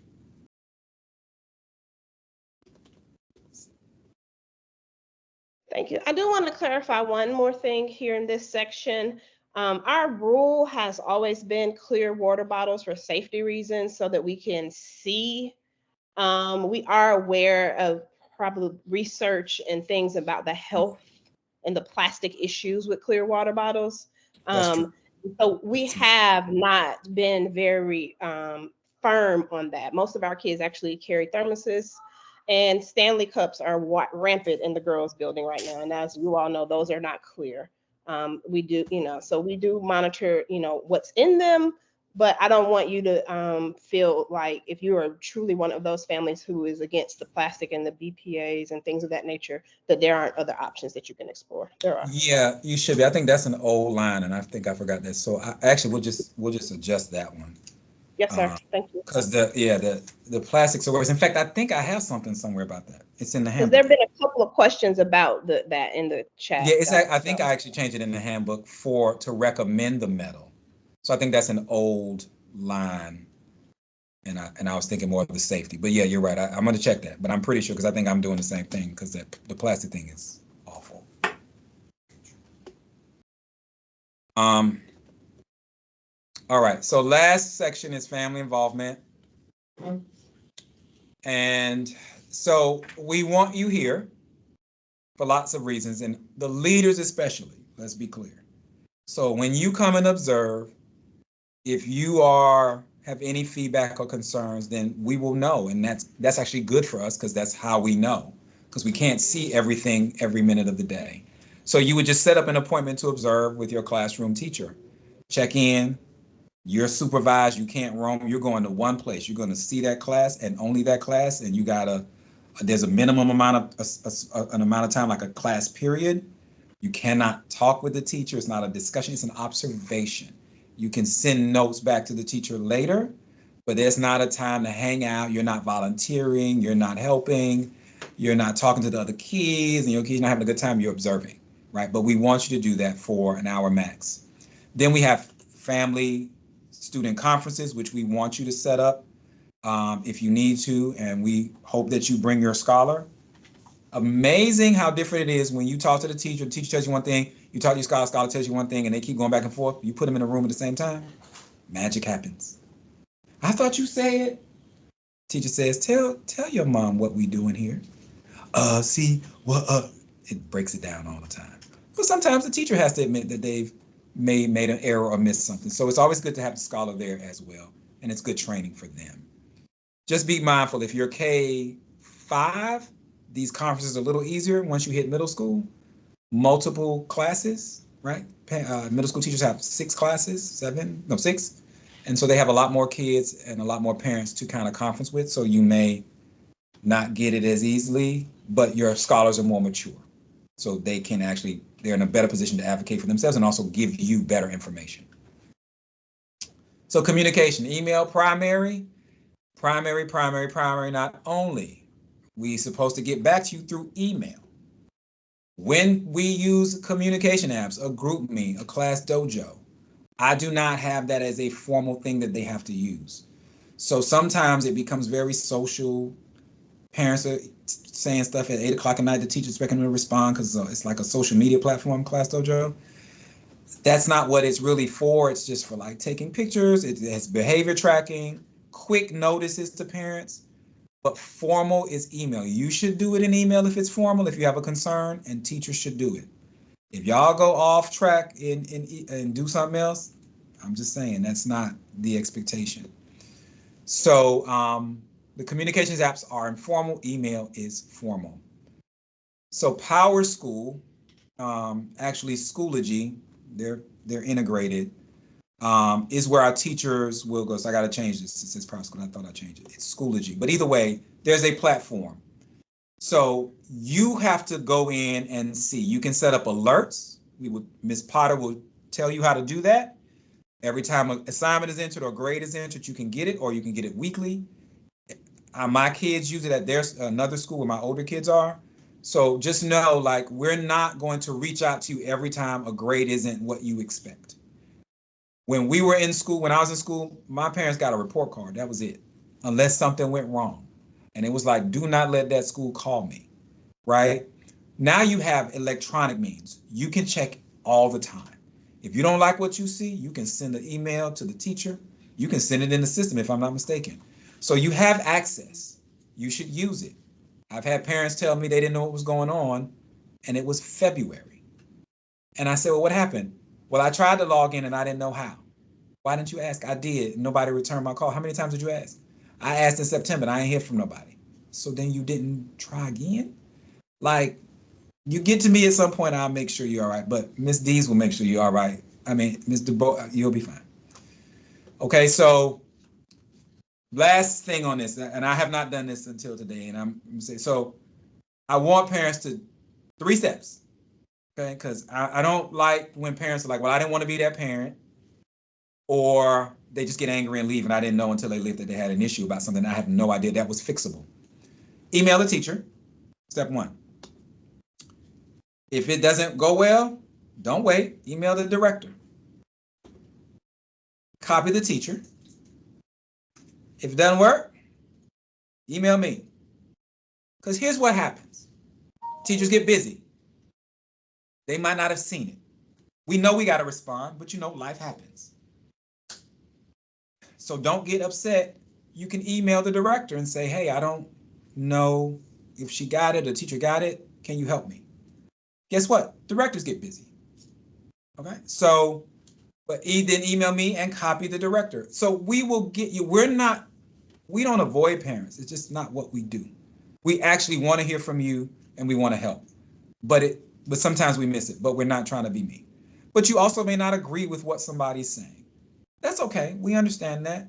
Then you get somebody else to mediate, to kind of see if we can find common ground. It's the way the rest of the world works. Okay. So a couple of examples. You can say, I'm guessing the teacher might be busy, so I'm reaching out for assistance in making a connection. Nice, wonderful professional language. Right? Not, I'm sick of y'all. Y'all get on my nerves. Why ain't nobody calling me back? Right? The teacher and I are trying to work through the difference of opinion. I was hoping you could help. We'll try to help. So just know there's a way to do it. Doesn't cost you anything. We actually want to hear from you. You may even have legitimate complaints. I can tell you Ms. Dees would rather know that there are 4 parents who are concerned about a teacher's practice than to hear nothing. Right? That just, if she doesn't hear anything, she's hoping that means everything is good. What she doesn't want is for you to get to the end of the year and we find out that all the parents didn't like the teacher and they didn't say, let us know. There's usually a way to work through all of this. Sometimes we have to correct a teacher and work with a teacher, train a teacher. Sometimes we have to correct a child. Sometimes we have to say, Mom, Dad, you got to back off a little bit. Let us do that. All right, so volunteer, we do expect you to volunteer. We did better this year. We'll be better again this year in terms of the things we can get you connected to. There's a volunteer training that we will ask you to complete. Stay there for a minute. Stay there for a minute. That question has come up 3 times. Yes. Which one? Talk about the 20 hours, how it's tracked a little bit. Stay there for a minute. So we know you come if you check in here, and when you check out, is you check in as a volunteer. We have to know you're coming as a volunteer. You have to be trained, so we'll know that you're trained, and then you, if you're volunteer.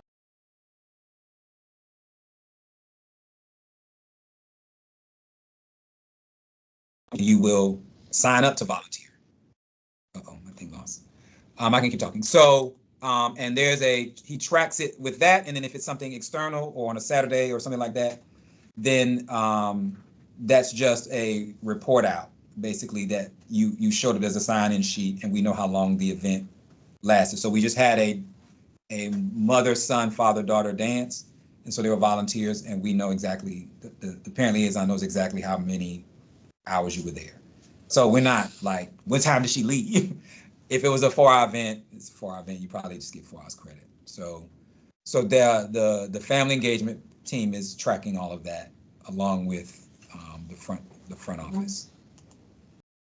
I guess also we want to say there is not like this checklist of all the families that did their 20 hours and those families that didn't are like admonished and kicked out or anything like that. Yeah, no, we don't. Yeah, some stuff you take for granted, right? So we can't do that. So it's a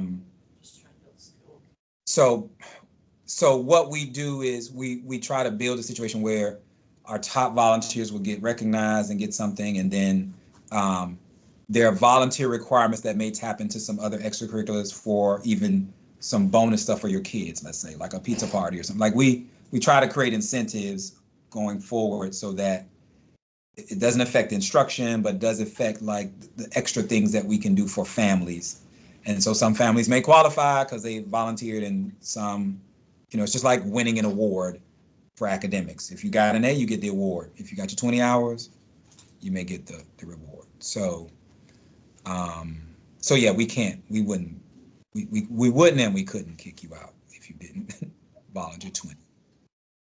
And there are lots of ways to do it. So we want you to be involved. There's an ask for a list of events ahead of time so that it could be scheduled. I will share that with Mr. Remy, our parent liaison. I think Dr. Sams is going to talk a little bit more about in here about opportunities to volunteer. But in terms of events, I'll share that with him. We are planning over the summer to far out for the school year, and so we hopefully will have those events and dates for you all early on. And then, are you going to talk about the support committee? Do you have that on here? Oh, the PAC? Yes. The question is, do we have one? Right. So I'm probably gonna circle back and take a bigger lead role this summer just to get us, because we were trying something new. So we have a parent advisory committee that's more like strategic planning, overall arching things. They're more involved. And then there are other committees for things more specific, like you may, so some people want to work in the garden and do stuff around the campus and beautify. There are dads who will want to do, they're like, we'll set up and break stuff down or do stuff around it. So there's a committee that does that. There's an event committee that will just like help with the setup and the serving of food at events, that kind of stuff. There's a committee that worked on teacher appreciation this year. There are committees that are looking for interesting new opportunities for field trips. There's a committee that is looking for sponsorships with local businesses. So you can tap in and you don't necessarily have to come to the campus to tap into those. And the PAC is more of a like an advisory committee overall. And then of course there are chaperone opportunities, but that's not a really committee. It just depends on your teacher and what's going on with that.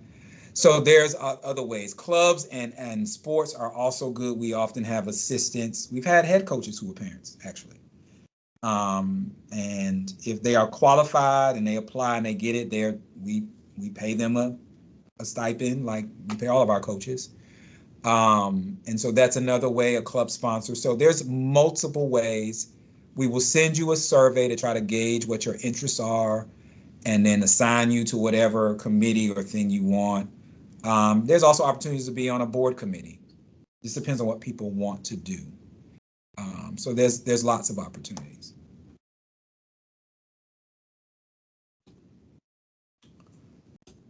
All righty, last bit. So as you're moving forward, make sure you get student records if we don't have them. If there's any way you can facilitate that, we do request it, but sometimes the other schools are a little slow.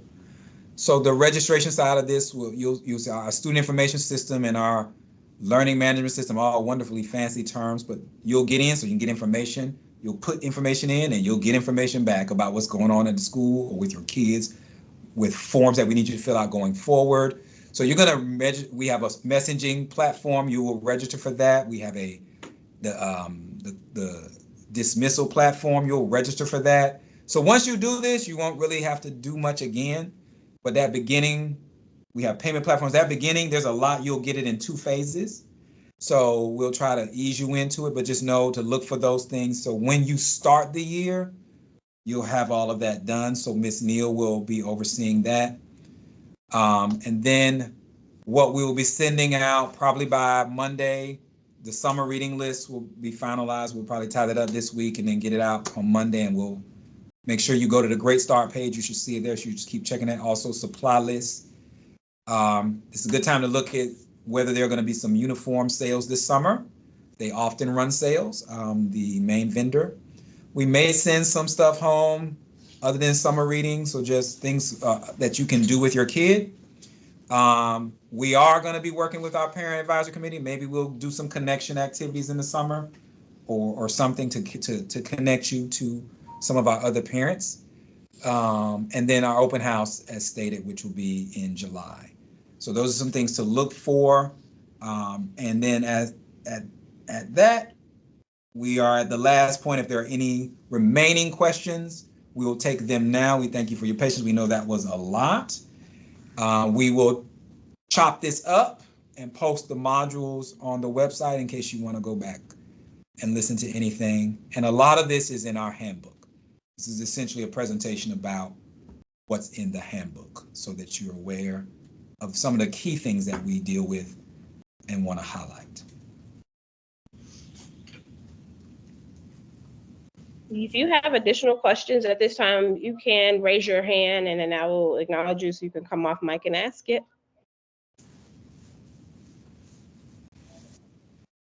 Or if you don't see the hand raising feature, because sometimes on your phone you don't see it, you can come off and ask the question.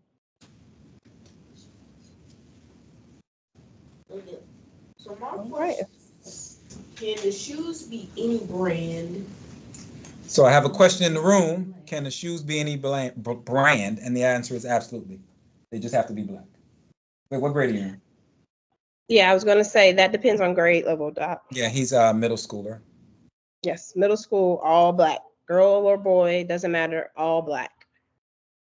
There are a little bit more options for grade school, but we might need to revisit that.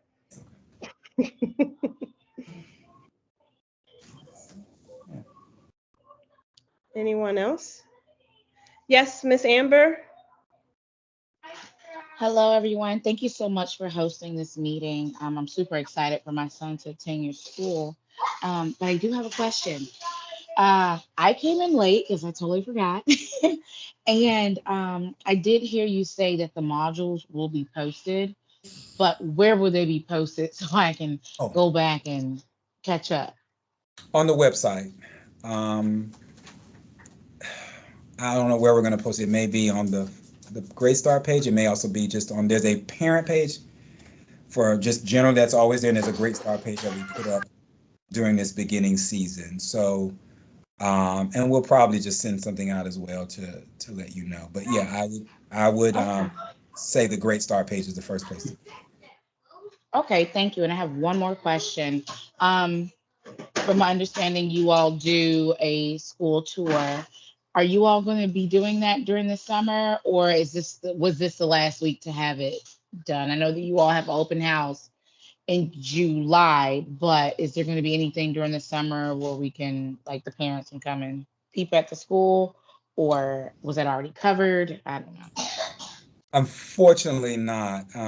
We are, the summer, we're like, the roof will be replaced this summer.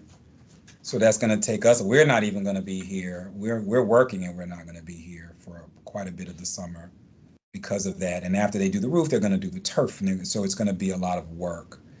So it's not a great time. Like I said, we may do some things. I may see if I can get some other location to meet with some families a little bit more intimately and just check in. I've thought about doing it. I used to do that. So, but in terms of touring the campus, that probably won't happen this summer until open house. Okay, thank you so much.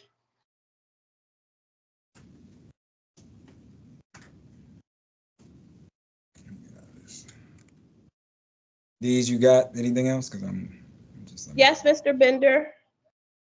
Let me go in. It's Miss Bender. I apologize. I usually never do it. One time I try, that's why I never do it. Sorry, Miss Bender. No, it's okay. I also want to thank you guys. I'm excited and a little bit nervous. We're from the Midwest and we just got to Georgia, and my kids have never gone to a school this structured, but I think that it's going to be great for them. So I'm super excited to see what this brings. But I did have a question in regards to reaching out to I forget what her name was, but for the IEP, do they usually like reach out to us, or do you suggest that I just go ahead and reach out and find out how it's going to work next year?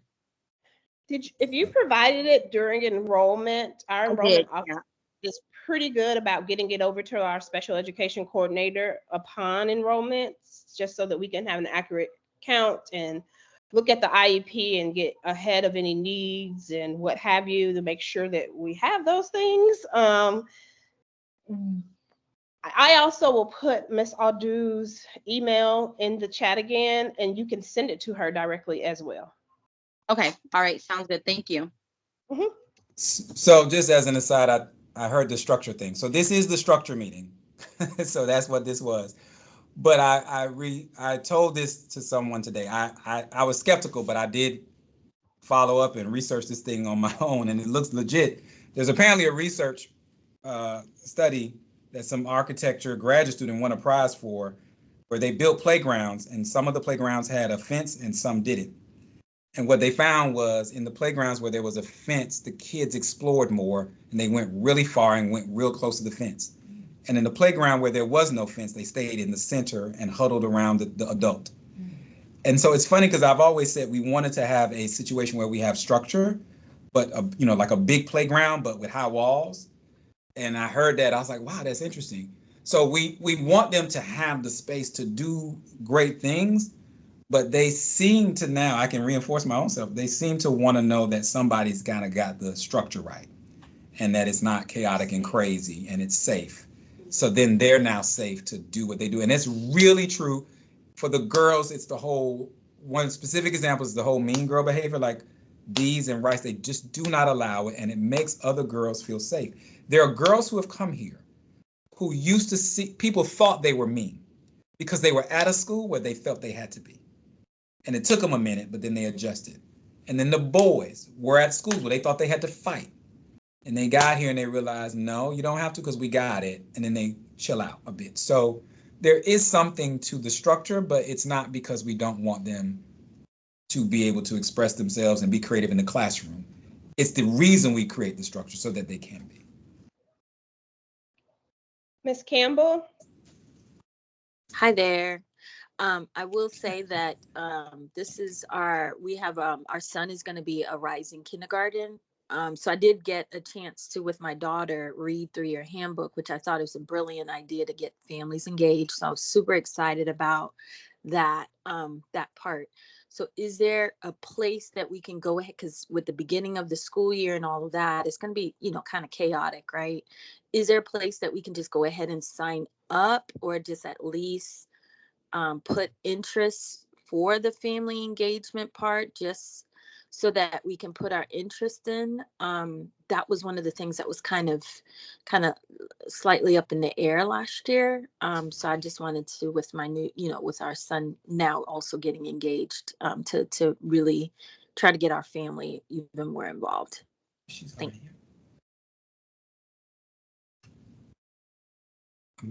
So the survey. Yeah, my son is new. That's why I'm on this. He's a new kindergartner, and my daughter, first year, we were here last year was our first year.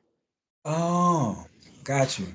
So yeah, I hear you on that then. Okay, now I get it. Yes, I mean yes, I'm also, that's why I think I'm gonna be a lot more involved in the summer. So we do want to get out all the family engagement stuff, and we'll have some parents working with us this summer, I think, to get it out and get it, as Ms. D said, laid out. So you should see it earlier, definitely. I'm not gonna tell you it's coming tomorrow, but it's definitely reach out to Mr. Remy as well.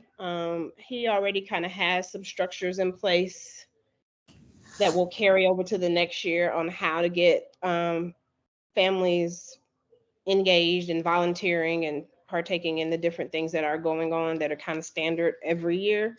So Mr. Remy may have be a good place to get a head start as well until we kind of come out with our list and opportunities and everything. Did you have another question, Ms. Campbell? Sorry, I'm putting my down. Thanks. Okay, well, thank you and welcome back again. I got one here. Yes, ma'am. Okay. As it relates to, so I have a kindergartner that's going to first grade. At his school, I wanted to get him tested for an IEP, for a special education plan, but it was basically at the end of the school year. So since he'll be starting this school, I wanted to know how I could go about testing for that year, or if that is offered. So Ms. D, the question was about testing for services? I heard it. Oh, gotcha. So, Mom, the process is probably very similar to your former school. Once your first grader gets in class, we give different assessments school-wide. They're called universal screeners. That's our first kind of data point. And then teachers do in-class assessments and what have you. And they will, if a need is noted, then there's a process where a teacher referral to our RTI SST coordinator, and then more data is collected. She'll probably call a meeting with you. So it's just, there's just a process to it. There's not like just an automatic testing for an IEP. Did I answer your question? Yes. If but there is a possibility that during the data collection process, if we're all very clear that we need to move quickly because the data is telling us that, it may tell us that. So we do want to take our time because we don't want to mess it up. But sometimes we can learn before that, because it's weeks. There's a couple phases and there's some weeks involved. But if the data tells us that we should do it sooner, we will. But hopefully the services and the interventions that we will put in place would make it work. Ms. Blackman? Yes, I wanted to find out if you all will discuss at the open house about any, I guess, extracurricular activities that may have, like the sports, how to sign up for that, different things. Good question. I think about it because we're starting so early. We usually don't, because many of our sports coaches and what have you are teachers or classroom teachers. So they are, for the most part, hosting their open house meetings for their parents. So we haven't had sports as a part of open house. However, early in the year, our deans do put out fall sports that are available, and the coaches, we blast out emails and communications about the tryouts and different things. But it hasn't been a part of open house in the past, just because teachers do double duty, and most of those people are, again, hosting their open house classrooms for their scholars, their new scholars and their parents. Okay, and I guess what I'm more so trying to find out. I don't want to overpromise. Yeah, that's a good idea. I mean, it's the same person that is doing another duty. And outside of sports, I guess really just finding out if there's any other extracurriculars that you all offer, and if so, how would we find out about them? So sports are the extracurriculars we offer. In middle school, we have moot court, SGA, and a couple of other extracurriculars that kids can participate in.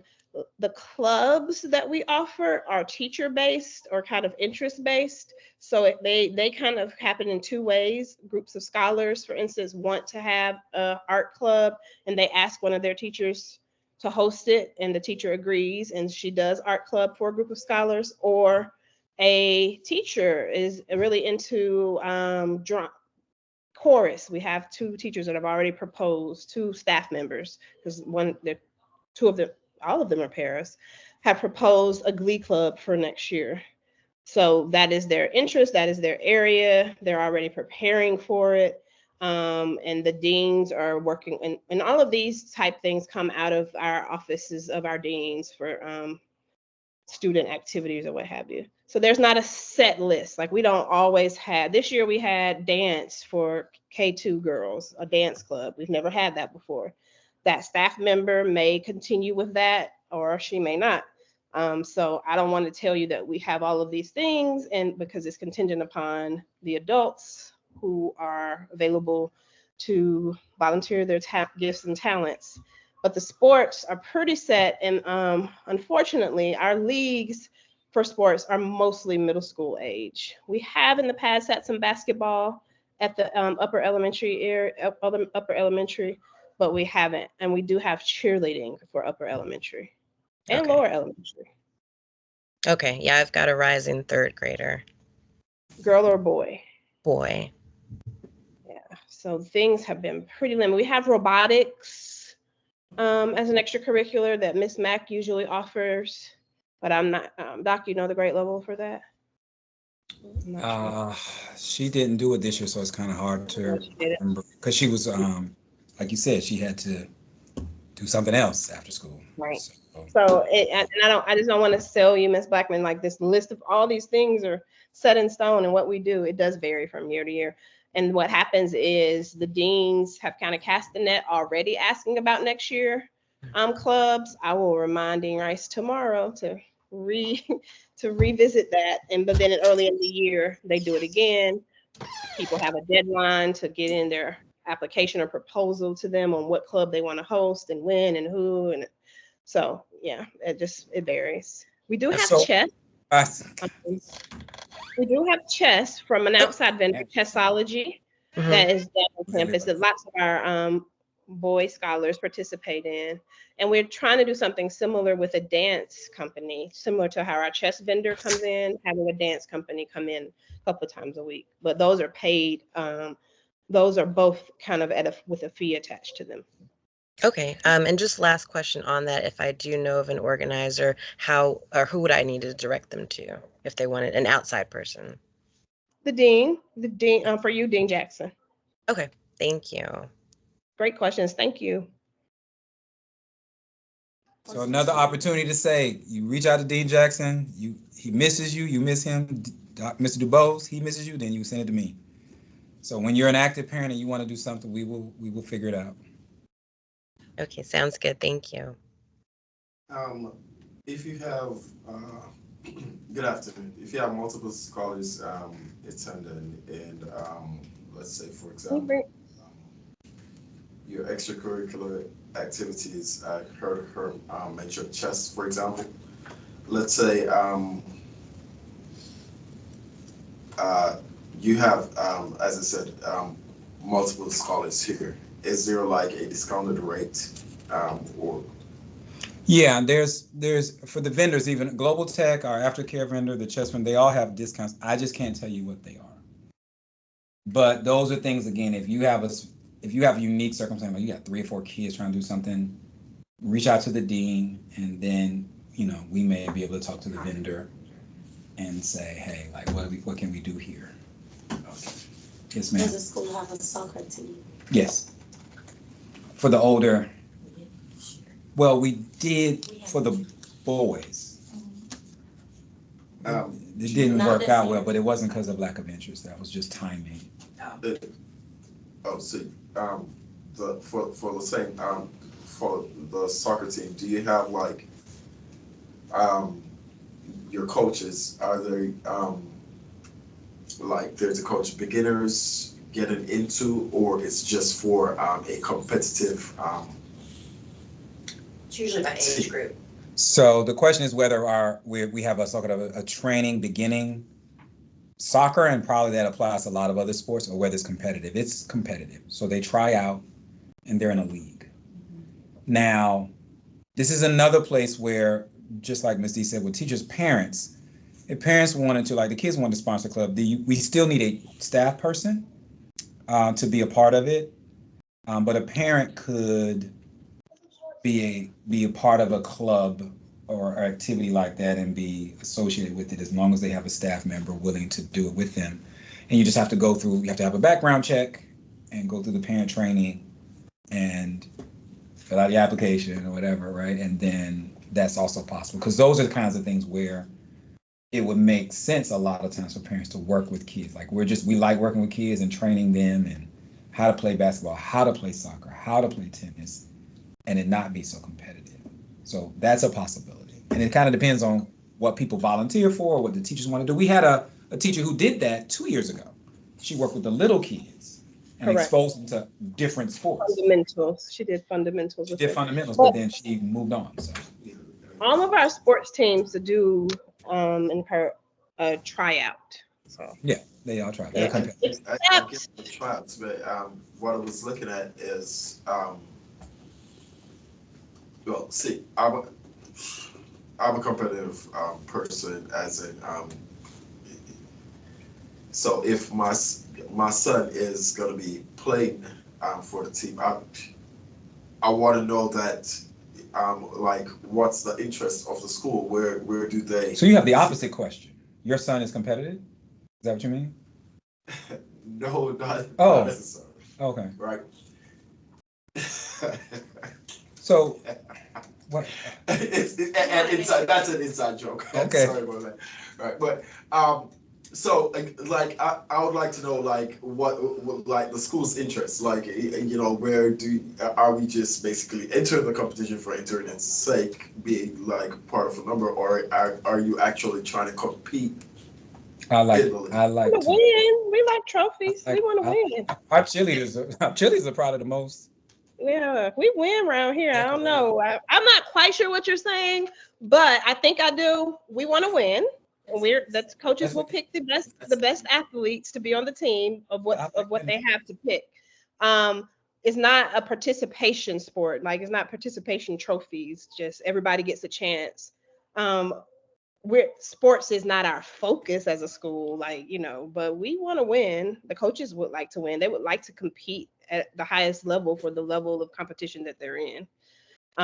So I don't know if that answered your question. You good. All right. If you don't have any more questions, you definitely are free to log off. We've completed the official meeting. This is just the question and answer. Might want to hang around to hear the questions and answers. But the meeting is officially over. If you do have something else to do, and we don't want to hold you, any further. And we're probably going to only take a couple more questions ourselves. It's 8 o'clock. Ms. Blackman, are you raising your hand? Yeah, I was thank just you, everybody. asking about the email address. Was it Dean Jackson that you told me? Yes, Dean Jackson for for student extracurricular activities. Yes, ma'am. I'll put it in the chat right now. Okay, thank you so much. She's putting it in. She knows, I think. Yeah, she emails What? all the time. You put his address in? It's JA, right? Yeah. Hilarious. A lot of people mess it. What? Jordan gets the email. Which is hilarious. Is that what Ms. Potter was reminding me? Thank you, Jen. No problem. I think that's it. Ms. Blackman, you have another question? Sorry, no, I'm good to go. Thank you. Cool beans. I think that's it, Doc. All righty.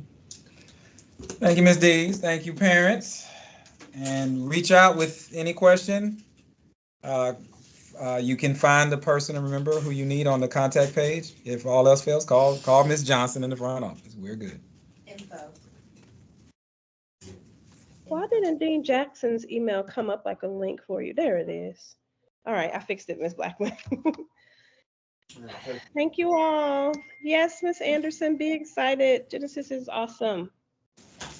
We made the cut this year. Say what? We made the cut this year. Oh, yes, ma'am. Last year got forced us to We do not have intramural. We do not. I'm not sure. Yes, I can. I know. And then took me off the wait list. It was too late. Thank you. Oh. I'm about to mute you, Dr. Sam. Oh. Thank everybody. We're done. Thank you.